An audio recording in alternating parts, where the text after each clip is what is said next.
सभी दर्शकों को मेरा नमस्कार और शुभ प्रभात। दरअसल कल शाम को खबरनामा में मैंने आपको एक सूचना दी थी, एक खबर बताई थी कि आज कोई एक ऐसी लाइव दिखाने वाला हूं जिसको आप कहेंगे कि शायद ये एक इंस्टीट्यूट नहीं, एक संस्था नहीं, बल्कि एक जन्नत है, हेवन है, बच्चों के लिए स्वर्ग है। इसको हम इंस्टीट्यूट से इसकी तुलना कर ही नहीं सकते हैं। इस वक्त मैं मौजूद हूँ न्यू साइड पर, क्रिएटिव स्कूल, पब्लिक स्कूल जो है वहाँ पर, और 2 दिन का क्रिएटिव उत्सव जो है वो शुरू होने वाला है। मेहमानों के आने का जो सिलसिला है वो शुरू हो चुका है। एडिशनल एसपी साहब जो हैं प्रकाश जी, वो अब एंटर हो चुके हैं। भव्यता के साथ उनका स्वागत हो रहा है, और ना सिर्फ अधिकारियों का बल्कि जितने भी पेरेंट्स हैं जो बहुत लंबे टाइम से क्रिएटिव से जुड़े हुए हैं, वो भी इसका महत्व समझते हैं कि क्रिएटिव उत्सव क्रिएटिव फैमिली के लिए क्या मायने रखता है।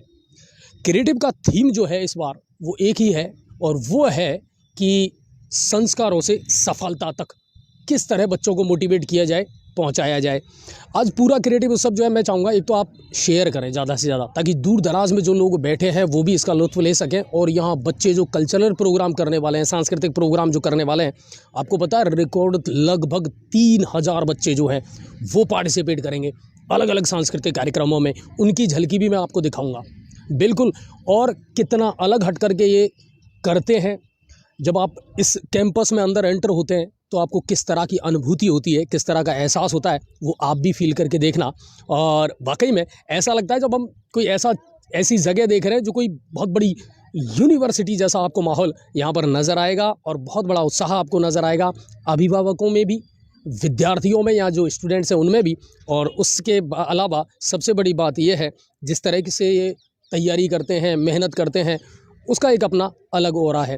तो बहुत सारी चीज़ें आपको दिखाऊंगा। आप फटाफट मेरे साथ अंदर आइए और क्रिएटिव इस सब का हिस्सा बनिए, लेकिन शेयर ज़्यादा से ज़्यादा करना और ज़्यादा से ज़्यादा लोगों को जोड़ना। आइए, अंदर का जो पूरा है वो सेटअप मैं आपको दिखाऊंगा। हमेशा इस कार्यक्रम को एक भव्यता दी जाती है जब इसका जो डेकोरम है, इसको सजा करके, संवार करके और इस तरीके से बनाया जाता है कि आप जब यहाँ आते हैं तो आपको एक बहुत सुखद अनुभूति यहाँ आकर के महसूस होती है। तो अंदर का जो है वो मैं आपको दिखाता हूँ। सांस्कृतिक हमारी जो विरासत है उसको संजोने के साथ साथ आप देखिए कि जो आने वाले मेहमान हैं उनका तिलक लगा करके उनका जिस तरीके से स्वागत किया जाता है, ये हमारी सांस्कृतिक विरासत है जो क्रिएटिव हमेशा से निभाता आया है। बच्चे ही एंकरिंग करते हैं, बच्चे ही प्रोग्रामों की तैयारी करते हैं, बच्चे ही अपने ऊपर सारी जिम्मेदारियां जो है उनको लेकर के, और इस क्रिएटिव उत्सव को ना सिर्फ एक उत्सव, एक त्यौहार से ज़्यादा बड़ी चीज़ बना करके पेश करते हैं। पूरा माहौल जो है वो मैं आपको यहाँ का दिखा रहा हूँ। और इसके अलावा यहाँ के जो बच्चे हैं उनमें एक चीज़ और है, वो बहुत टैलेंटेड हैं, कुछ ना कुछ अलग करते रहते हैं, कुछ ना कुछ अलग हट करके करते रहते हैं। और इस बार जो क्रिएटिव उत्सव की थीम है उसमें एक एग्जीबिशन लगाई गई है, साइंस एग्जीबिशन। क्या क्या उनके दिमाग में, उनके जहन में इनोवेटिव आइडियाज़ आते हैं, उनको कैसे इनफील्ड एग्जीक्यूट किया जाता है, उन बच्चों से भी आपकी मुलाकात करवाऊंगा। तो बने रहे मेरे साथ में, और न्यूज़ 7 राजस्थान पर आज पूरे दिन आपको लाइव दिखाएंगे क्रिएटिव उत्सव। और ये सिर्फ उत्सव नहीं है, बल्कि एक ऐसी दुनिया में आपको लेकर के जाएगा जहां आपको बहुत सारे कल्चरल प्रोग्राम के साथ साथ कुछ अलग चीज़ें भी देखने को मिलेंगी। इंस्टीट्यूट नहीं कह सकते आप इसको, लाइक ए हेवन। आइए, मुलाकात भी करवाता हूं उन बच्चों से, और जो उन्होंने एग्जीबिशन लगाई है, किस तरीके से उन्होंने किन चीज़ों को बनाया है, क्या उसका डेकोरम है, वो चीज़ें भी देखिए। ये साइंस एग्जीबिशन है। इन बच्चों से भी हम बात करने का प्रयास करेंगे। और मैग्नेटिक वाटर बेल जो आपको दिखाई दे रहा है वो है, और इनसे जानने का प्रयास करेंगे। अपना नाम बताओ बेटा। सर, मेरा नाम प्रांशी मीना। ओके, ये एग्जीबिशन आप लोगों की है? ओके, सुप्रिया कटारिया मानी। सुप्रिया कौन सी क्लास में पढ़ते हो? 7th class. 7th क्लास में। क्या है इस एग्जीबिशन का उद्देश्य, क्या है, मोटिवेशन क्या है इसका, क्या बताना चाह रहे हो आप इसके माध्यम से? आप इसको अपने फ़ोन से यूज़ कर सकते हो। आपको फार्मर्स बाहर जाके यूज़ करते हैं, वो इतने मेहनत करते हैं, इससे आप अपने घर से ऐप से इसको यूज़ कर सकते हो। अच्छा, ऐप से किस वाटर तरह ये काम करता है? ऐप है, उससे ऐप से आपको पता चल जाए वाटर किस लेवल पे, और ऐप से लाइट्स ऑन हो जाएगी और ये ऐप स्टार्ट हो जाएगा। कोई भी आम आदमी कर सकता है अपने मोबाइल से के माध्यम से इसको? यस सर, और इसमें इलेक्ट्रिसिटी यूज़ है। ओके, तो देखिए एक अलग चीज़ जो नज़र आई आपको। इसी तरह छोटे छोटे जो आइडियाज़ इनके दिमाग में आए हैं, उन सारी चीज़ों को इन्होंने धरातल पर उतारने का प्रयास किया। और कुछ पेरेंट्स भी हमारे साथ। सुरेंद्र सर, क्या हाल है? आप हमेशा क्रिएटिव उत्सव का हिस्सा रहते हो। क्रिएटिव फैमिली के लिए मैम आइए प्लीज़। क्रिएटिव फैमिली के लिए ये सिर्फ एक उत्सव नहीं है, बल्कि एक ऐसा माहौल सा बन करके आता है जिसका पेरेंट्स भी बेताबी से इंतजार करते हैं। और कहीं ना कहीं स्टूडेंट्स की जो मेहनत है ना, वो यहाँ नज़र आती है कि वाकई में ये लोग कितनी मेहनत करते हैं और कितने डेडिकेट हैं अपनी एजुकेशन के प्रति, इंस्टीट्यूट के प्रति। क्या लगता है क्रिएटिव में जो इस तरह का माहौल बनता है, क्रिएटिव फैमिली इसको जो एंजॉय करती है, क्रिएटिव उत्सव को स्पेशली, उसके बारे में? क्रिएटिव उत्सव का सभी को इंतज़ार रहता है और ये अलग अपने आप में एक अलग तरह का एन्जॉयमेंट बच्चों के लिए, पेरेंट्स के लिए होता है और बच्चों की प्रतिभा यहाँ निखर के आती है। सारे बच्चे अपनी प्रतिभा को यहाँ प्रदर्शित करते हैं। ये अपने आप में एक रोचक चीज़ है और क्रिएटिव का जिस तरह से गंगापुर सिटी और आसपास के एरिया में नाम है, उसका क्रिएटिव उत्सव में वो देखने को मिलता है कि क्यों क्रिएटिव स्कूल का इतना बड़ा नाम है। अपने आप में जो क्रिएटिव उत्सव होता है, ये स्कूल शिक्षा के जो क्षेत्र में सबसे बेस्ट जो फंक्शन होता है वो क्रिएटिव भीड़ से अलग हट करके दिखने की जो चाह है ना, वो एक चीज़ें नज़र आती है। और सबसे बड़ी बात है कि कुछ ना कुछ ऐसा इजाद पता नहीं, इनके दिमाग में कुछ ना कुछ ऐसा चलता रहता है। यहाँ के बच्चे बहुत टैलेंटेड हैं, ये हम भी जानते हैं कि वो कुछ ना कुछ ऐसा करते रहते हैं। तो ये जो इनोवेटिव आइडियाज़ हैं, ये कैसे ये बच्चे आपके भी तो यहाँ पढ़ते हैं या अभी भी पढ़ रहे हैं या पहले पढ़े थे? अभी भी पढ़ रहे हैं? बेटी पढ़ रही है शायद? बेटा पढ़ रहा है यहाँ पर? बेटी भी पढ़ के गई यहाँ से बेटी भी पढ़ के गई है और बेटा भी यहाँ है स्कूल में मौजूद। और उसको भी थोड़ा यूँ लगता है, उसको भी एक्साइटमेंट होता है, मम्मी मैं इस चीज़ में भाग लूँ, इस कार्यक्रम में भाग लूँ। हमने मना किया, फिर भी उसने यह कहा कि मम्मी नहीं, मैं तो उसमें भाग लूँगा। तो पता नहीं आज उसका भी है कोई प्रोग्राम। अच्छा, एक चीज़ और है कि देखिए, ना सिर्फ एजुकेशन बल्कि आप देखिए कल्चरल प्रोग्राम है या अदर एक्टिविटीज़ हैं, करिकुलम एक्टिविटीज़ हैं, क्रिकेट में भी है ना। उसके मुझे मालूम है, उसके दिमाग में बड़ा जुनून रहा था कि मुझे क्रिकेटर बनना है जब यहाँ एकेडमी शुरू हुई थी। तो इन चीज़ों को लेकर के हाँ, मैं ये मानती हूँ सर कि पढ़ाई तो है ही बच्चे के लिए, लेकिन सबसे जो बेस्ट चीज़ है वो अपने क्रिकेट, खेल, गेम्स जो भी है और भी एक्टिविटीज़ है, हाँ, वो सारी होनी चाहिए बच्चों के लिए। वो बहुत ही ज़रूरी है, पढ़ाई के साथ साथ ये भी बहुत ज़रूरी है। और उसको तो क्रिकेट का मैं क्या कहूँ, आप बहुत ही ज़्यादा जुनून है, बहुत शौक है। अभी रिसेंटली वो 1 साल MS धोनी क्रिकेट एकेडमी में रह के भी आया है और उसको क्रिकेट का बहुत शौक है। ये बीज डलते सब क्रिएटिव से ही है ना। ये जितने बंदे निकलते हैं ना, शौक यहाँ के क्रिकेट एकेडमी से ही लगा था। उसके बाद वो गया 1 साल, फिर अब दोबारा यहाँ एजुकेशन में आ गया। चलिए, बहुत बहुत धन्यवाद और मैं उम्मीद करता हूँ आप एंजॉय करेंगे क्रिएटिव उत्सव को। चलिए, तो कुल मिलाकर के ये एग्जीबिशन है जो अलग अलग इन बच्चों ने यहाँ बनाई है। हाँ, ये क्या है बताइए मुझे, पहले आप अपना नाम बताइए। My name is Painati Agrawal. These are my friends. This is Avika and this is Sneha. Which class? Class 6-7. Okay. We are क्या है ये? Vacuum? this is a vacuum cleaner. Yes. और ये कैसे काम करता है मैं इसकी आपको पूरी प्रोसेस भी बिल्कुल दिखाइए बताती सर। हूँ। जैसे क्या होता है, जैसे ही हमने स्विच प्रेस करा तो जो होता है ये वाला टर्मिनल, ये इसके साथ जो कनेक्टेड होता है बैटरी के साथ, और बैटरी के साथ कनेक्टेड होता है तो चलता है। और बैटरी का जो एक टर्मिनल होता है वो कनेक्टेड होता है डीसी मोटर के साथ, और डीसी मोटर का एक जो टर्मिनल होता है वो कनेक्टेड होता है बैटरी के साथ। और इसमें क्या होता है, डीसी मोटर में एक प्रॉपलर लग रहा है जो इधर दिखाया गया है, ये देख सकते हैं आप प्रॉपलर। और जैसे ही हम इस स्विच को चालू करते हैं तो इस प्रोसेस से प्रॉपलर चलता है और ये हमें एयर देता है, मीन्स हवा देता है प्रॉपलिंग। दूसरी साइड जैसे हम चला के दिखाते हैं आपको, और हमने पीछे होल लगा रखे है जिससे एयर पास हो सके, और इसकी वजह से इधर वैक्यूम क्रिएट हो जाता है। वैक्यूम का मतलब होता है रोक, मीन्स एक टाइप से इधर से ही फिर ऑब्जर्व कर लेता है कचरा। जैसे मैं आपको अभी पूरा प्रैक्टिकल करके 1 मिनट ये ऐसे कनेक्ट। अच्छा, बड़ी होकर के क्या बनोगे? अच्छे रिपोर्टर बनोगे या एंकर बनोगे? मेरे को एंकरिंग का बहुत अच्छा शौक है। मैंने पिछली साल क्रिएटिव उस सब पे एंकरिंग भी करा हुआ है। मेरे को एंकरिंग का भी शौक है और मेरे को पढ़ाई का भी शौक है। ओके, ये है क्रिएटिव के वो बच्चे। You can not stop it, आप रोक नहीं सकते इनको जब ये धारा प्रवाह बोलते हैं और अपनी नॉलेज जो है वो एक्सप्रेस करते हैं। तो ये इसी तरह के अलग अलग जो एग्जीबिशंस हैं वो यहाँ से वहाँ तक 70 ऐसी एग्जीबिशंस जो हैं वो लगाई गई हैं। अच्छा, शेयर कर रहे हैं कि नहीं कर रहे आप लोग? हाँ, वो ज़रूरी है, शेयर करते रहें ताकि मैं आपको एक अलग चीज़ और एक अलग दुनिया आज आपको दिखा रहा हूँ। क्योंकि संस्थाएं ऐसी चीज़ें जो अलग हों थोड़ा सा, और वो आप लोगों को देखने को मिले, तो ये बहुत कम मौका ऐसा आता है जब इस तरह की चीज़ें आप लोग देख पाते हैं। तो ये तमाम जो एग्जीबिशंस हैं वो यहाँ लगाई गई हैं, और क्या कुछ है इनके अंदर वो भी आपको मैं विस्तार से जानकारी ज़रूर दूंगा।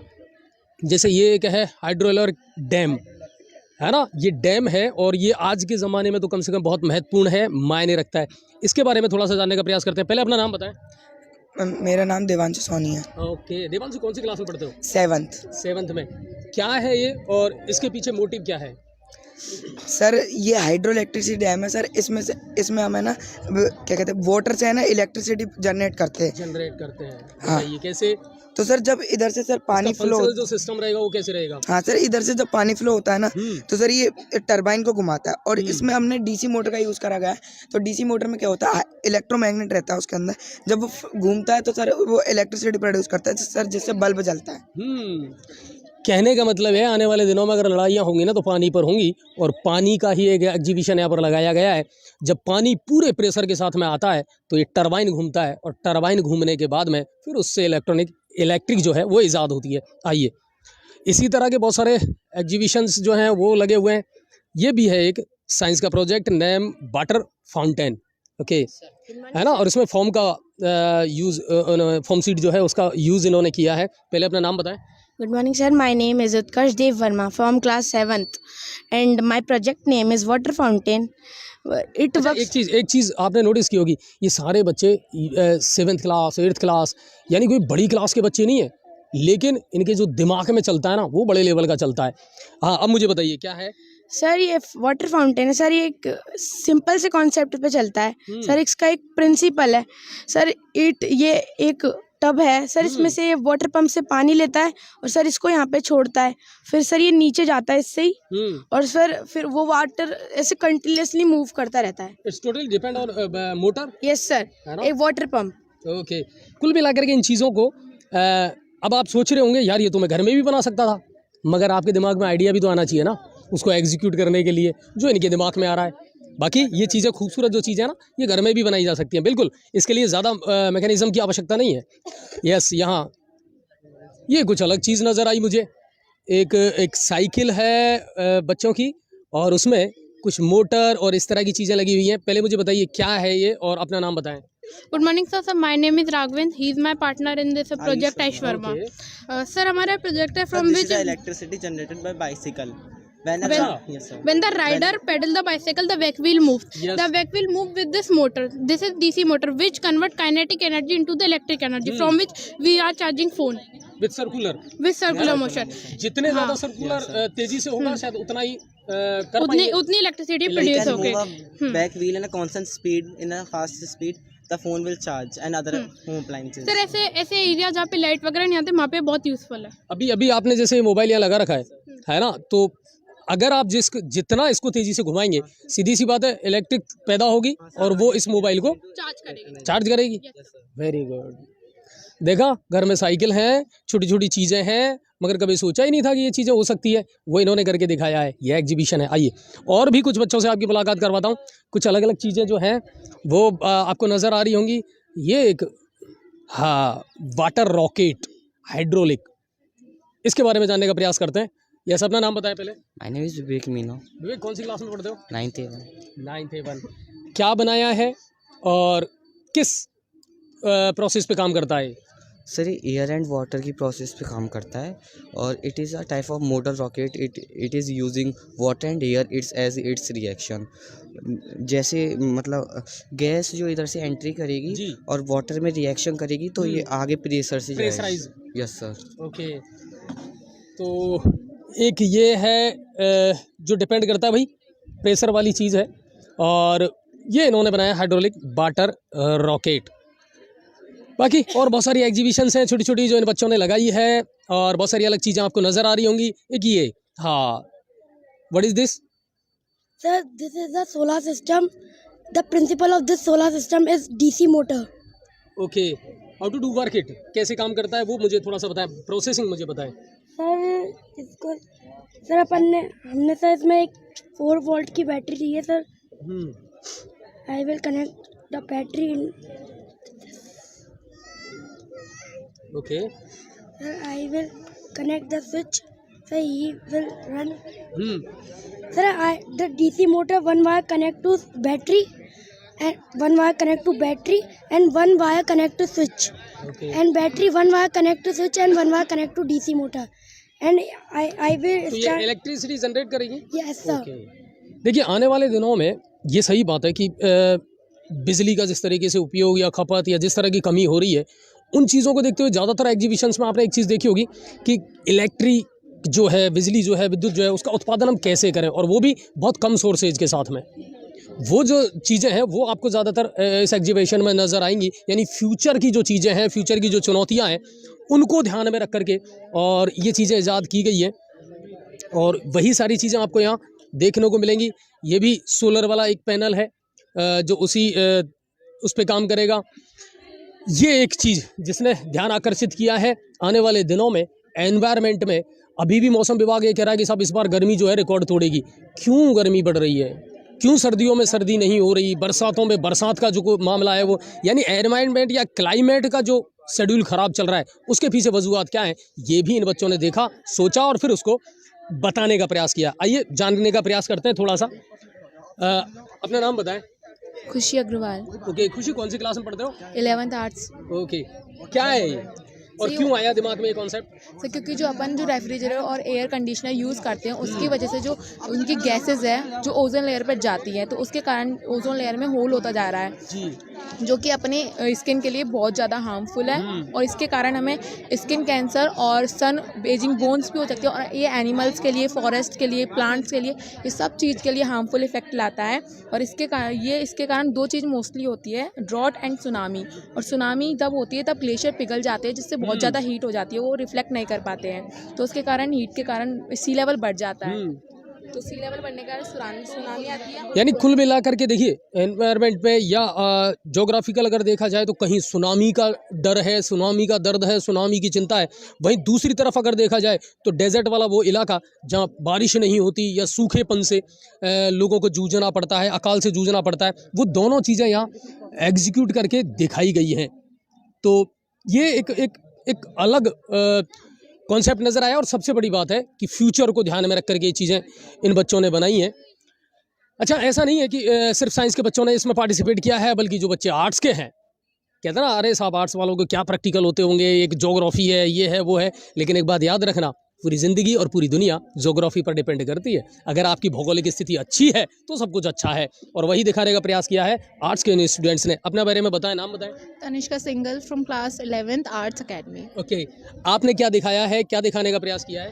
ये इंडिया की फिजियोग्राफी है, जिसमें हमने इंडिया की फिजियोग्राफी है ना, उसी को हमने एक ही चीज़ में रिप्रेजेंट कर दिया, जिसमें सब है एज यूजुअल। डेजर्ट है, आइलैंड है, ग्लेशियर है, वोल्केनो है, कोस्टल रीजन है, कोस्टल प्लेन्स है, ओशियंस है, फॉरेस्ट है एंड माउंटेन पीक्स एंड। अच्छा, एनवायरनमेंट के लिए, ज्योग्राफी के लिए, इस दुनिया के लिए ये सारी चीज़ों का होना बहुत ज़रूरी है, ऑफ है ना? कोर्स और इनको सेव करना बहुत ज़रूरी है। हाँ, अगर ये चीज़ें ज़ाया हो गई तो फिर जो डिस्टर्बेंस है वो ज़्यादा हो जाएगा, एटमॉस्फेयर खराब हो जाएगा, एनवायरनमेंट खराब हो जाएगा अर्थ का। अगर सेफ नहीं करोगे, मतलब प्लांट्स लगाओ, नहीं लगाओगे तो फिर वो ज़्यादा हो जाएगा। पानी है, जंगल है, जंगली जानवर हैं, वन्य जीव जो हैं, अगर उनको नहीं बचाया तो फिर आजकल के टाइम में हरियाली ख़त्म हो रही है, जो कि एक बहुत ज़्यादा बड़ी वो है अपने इंडिया के लिए। तो ये बच्चे तो समझते हैं, कहीं ना कहीं आपको भी समझने की आवश्यकता है कि एनवायरनमेंट के साथ में जो खिलवाड़ हम कर रहे हैं, वातावरण के साथ जो खिलवाड़ कर रहे हैं, उसका खामियाजा कहीं ना कहीं हमें ही भुगतना पड़ेगा आने वाले दिनों में, और भुगत भी रहे हैं। आगे बढ़ते हैं, और अब मैं आपको लेके चलता हूँ उस ऑडिटोरियम में जहाँ होने वाला है फुल धमाल, फुल मस्ती, यानी जहाँ लगभग 3000 बच्चे पार्टिसिपेट कर रहे हैं अलग अलग सांस्कृतिक कार्यक्रमों में। तो आइए, जो ऑडिटोरियम है वहाँ का भी मैं आपको दिखा देता हूँ। आप देखिए किस तरह से, पहले तो मैं चाहूँगा आप अलग अलग परिधानों में जो बच्चे नज़र आ रहे हैं उनको आप दिखाएं। पेरेंट्स भी इसमें, इस प्रोग्राम में जब क्रिएटिव उत्सव होता है तो पेरेंट्स भी जितना बढ़ चढ़ करके हिस्सा लेते हैं, क्योंकि पेरेंट्स को भी बड़ा बेताबी से इसका इंतजार रहता है। पेरेंट्स भी हमेशा ये सोचते हैं कब क्रिएटिव उत्सव आए, कब हम वहाँ जा करके उसका हिस्सा बने, कब बच्चों को अलग अलग जो प्रोग्राम्स हैं वो करते हुए देखें। क्योंकि किसी भी संस्था में देखिए सिर्फ एक चीज़ नहीं है कि साहब एजुकेशन दे दी है, या सुबह से लेकर के शाम तक सिर्फ क्लासें चल रही है, या वीकली टेस्ट चल रहे हैं। एजुकेशन असली वो है जो बच्चे का ओवरऑल सारा डेवलपमेंट जो है वो करे। तो